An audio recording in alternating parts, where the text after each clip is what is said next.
అండి, నమస్తే. నేను మీ అన్నపూర్ణ. ఈ రోజు ఆలుగడ్డ ఫ్రై చేసుకుందామండి. సింపుల్ గా మనం బాక్సులకు కానీ తొందరగా అయిపోతాయండి. పిల్లల బాక్సులు మనం చేయాలనుకుంటే తొందరగా ఆలుగడ్డ ఫ్రై చేసేస్తాం కదా, ఇట్లా చేసేసేయండి, చాలా బాగుంటుంది. ఇవ్వండి ఆలుగడ్డలు కొన్ని, ఇవ్వండి ఉప్పు, జీలకర్ర, ఆవాలు, మినపప్పు అండి, నూనె, పసుపు, కరివేపాకు అండి, ఉల్లిపాయలు, ఇదిగోండి కారము. ఈ కారంలోకి నేను కొంచెం వెల్లిపాయ రెబ్బలు ఉప్పు వేసి మిక్సీ పట్టుకున్నానండి. మనం వెల్లిపాయ కారం అంటాం కదా, అదండి, చాలా బాగుంటుంది ఫ్రైలోకి. ఇది వేసుకోండి. ఇదిగోండి నేను స్టవ్ ముట్టించి బాండి పెట్టుకున్నాను. నేను ఇదిగోండి ఆయిల్ వేస్తున్నాను. ఒక కప్పు ఆయిల్ ఎక్కువ పడుతుందండి. ఇట్లా ఆయిల్ ఎక్కువ వేసుకోండి. తర్వాత ఆయిల్ మొత్తం తీసేయొచ్చండి. ఆయిల్ వేడైందండి. ఇప్పుడు నేను ఆలుగడ్డలు వేసేస్తున్నాను. ఆలుగడ్డలు మొత్తం వేసేసేయండి. ఆలుగడ్డలు వేసేసి ఇట్లా కలిపేసేయండి ఒకసారి. ఏమి వేయకండి, ఫస్ట్ ఆయిల్లో ఆలుగడ్డలు వేసేయండి. తొందరగా అయిపోతుందండి ఫ్రై. పిల్లలకి బాగా అది తొందరగా బాక్సులు పొద్దున్నే కావాలి కాబట్టి తొందరగా అయిపోతుంది ఇలా చేసుకుంటే పిల్లల బాక్సులకి. ఇదిగోండి ఇట్లా ఇట్లా కలిపేసేసి మూత పెట్టేసేసేయండి. మూత పెట్టి తొందరగా ఎగుతాయి ఆలుగడ్డలు. ఒకసారి చూద్దామండి. ఇవ్వండి ఇట్లా ఏగుతున్నాయి కదా, మధ్యలో ఒక్కొక్కసారి కలుపుకుంటూ ఫ్రై చేయండి. అప్పుడప్పుడు కలుపుతూ ఉండండి ఇట్లా మధ్యలో, అప్పుడు మంచిగా ఫ్రై అవుతాయి, అన్నీ ఫ్రై అవుతాయి. అప్పుడు ఇట్లా కలుపుకుంటూ ఉంటే ఇట్లా కలుపుతూ ఉండండి, చాలా బాగుంటుంది. ఇవ్వండి 2 నిమిషాలు అయింది కదా మనం మూత పెట్టి. ఇవ్వండి ఇట్లా ఫ్రై అయినాయి కదా 2 నిమిషాలకి. ఒక్కొక్కసారి ఇట్లా కలుపుకుంటూ ఫ్రై చేయండి. ఇదిగోండి ఇట్లా వచ్చేసిన తర్వాత కొంచెం ఉప్పు వేయండి. ముక్కలు ఉప్పు పట్టింది. మీ ఉప్పు మీ టేస్ట్ బట్టి వేసుకోండి. నేను ఒక స్పూన్ వేస్తున్నాను, ఎందుకంటే మేము కారంలో కూడా ఉప్పు వేసుకున్నాం కదండి, చూసి వేసుకోండి. కారంలో ఎల్లిపాయలు ఉప్పు వేసి పెట్టాం కదా, మీ టేస్ట్ బట్టి వేసుకోండి.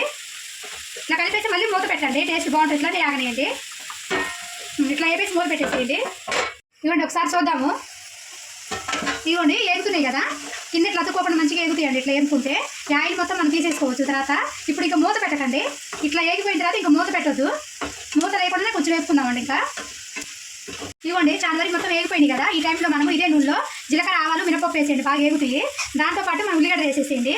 నేను ఒక ఉల్లిగడ్డ వేసుకున్నానండి పెద్దది. ఉల్లిగడ్డ కూడా వేసేసేయండి. ఈ నూనెలోనే మంచిగా ఏగిపోతాయండి. తర్వాత మనం నూనె తీసేసుకున్నాము. ఇవ్వండి ఉల్లిపాయలు కూడా వేగిపోయినాయి కదా, ఉల్లిపాయలోనే మనకి జీలకర్ర, ఆవాలు కూడా వేగిపోయిందండి. ఇప్పుడు కొంచెం కరివేపాకు వేసేసుకోండి. కరివేపాకు, ఉల్లిపాయలు మనం తాలింపు గింజలన్నీ వేగిపోయినాయి కదా, ఇప్పుడు నూనె తీసేసుకుందామండి. ఇట్లా పక్కగా వేసుకుంటే నూనె అంతా ఒక పక్కకు వస్తుంది కదా, ఒక స్పూన్ తోటి నూనె అంతా తీసేసుకుందామండి. ఇదిగోండి నూనె ఇట్లా తీసేసుకోవచ్చు మనము. ఇదిగోండి ఇట్లా తీసేసుకోండి నూనె మొత్తము. ఇట్లా అనేస్తే వచ్చేస్తుందండి పక్కకి. ఇట్లా తీసేసేయండి నూనె అంతా, మనకి ఎంత అవసరం అంతే ఉంచుకుందాము. ఇట్లా తీసేసేయండి నూనె అంతా. ఇదిగోండి నూనె తీసేసాం కదా, చూసారు ఎట్లా ఏగిపోయినాయో మంచిగా. ఇదిగోండి అసలు కింద అతుక్కోవడం కానీ అట్లా ఏముండదండి. మనం వేసి నూనె అంతా తీసేయచ్చు. మొత్తం ఇట్లా నూనె అంతా వదిలేస్తుందండి ఏగిపోయినాక. ఇప్పుడు దీంట్లోకి మనం కొంచెం పసుపు వేసుకుందాము. ఇదిగోండి కొంచెం కారం, మీ టేస్ట్ పక్కట్టు కారం వేసుకోండి. మీరు ఎంత కారం తినగలరో అంత కారం వేసుకోండి. ఈ ఫ్రై మనకి పప్పుచారులో కానీ పప్పులో కానీ పిల్లలకి టిఫిన్ బాక్స్ పొద్దున్నే తొందరగా అయిపోతుందండి. ఇట్లా చేసి బాక్స్ కలిపెట్టేయచ్చు. దీంట్లో మనకు అన్ని మసాలాలు కూడా కారం అన్నీ ఉంటాయి కాబట్టి అన్నంలో కలపొచ్చండి. ఇట్లానే చాలా బాగుంటుంది.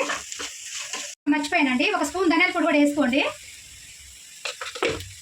ధనియాల పొడి కూడా వేసుకొని కలిపేసుకోండి. మంట సిమ్లో పెట్టుకోండి, కారం మాడిపోకుండా. ఇట్లా ఇవ్వండి కారము, ధనియాల పొడి, మనం పసుపు అన్నీ వేసాం కదండి, సిమ్లో 1 నిమిషం ఉంచుకోండి చాలు. ఇంకా ఆవేస్తాను నేను, మీరు అట్లా చేయండి. అండి సింపుల్గా ఆలుగడ్డ ఫ్రై అండి, చాలా బాగుంటుంది. ఒక కరకరలాడుతూ ఉంటుందండి, ఏ ముక్క ఆ ముక్క అతుక్కోకుండా బాగా వస్తుంది. ఇట్లా చేసుకోండి, చాలా బాగుంటుంది. పిల్లలు ఇష్టంగా తింటారు, చాలా బాగుంటుందండి. ఇది పప్పులో కానీ సాంబార్లో కానీ పిల్లలకి ఇట్లానే బాక్స్లో కానీ పెట్టేసేయచ్చు అండి. బాక్స్ పెట్టుకెళ్ళి పిల్లలకి చాలా బాగుంటుంది. ఇది మీకు నచ్చితే మాత్రం ఒకసారి లైక్ చేయండి. Like, share and subscribe our channel.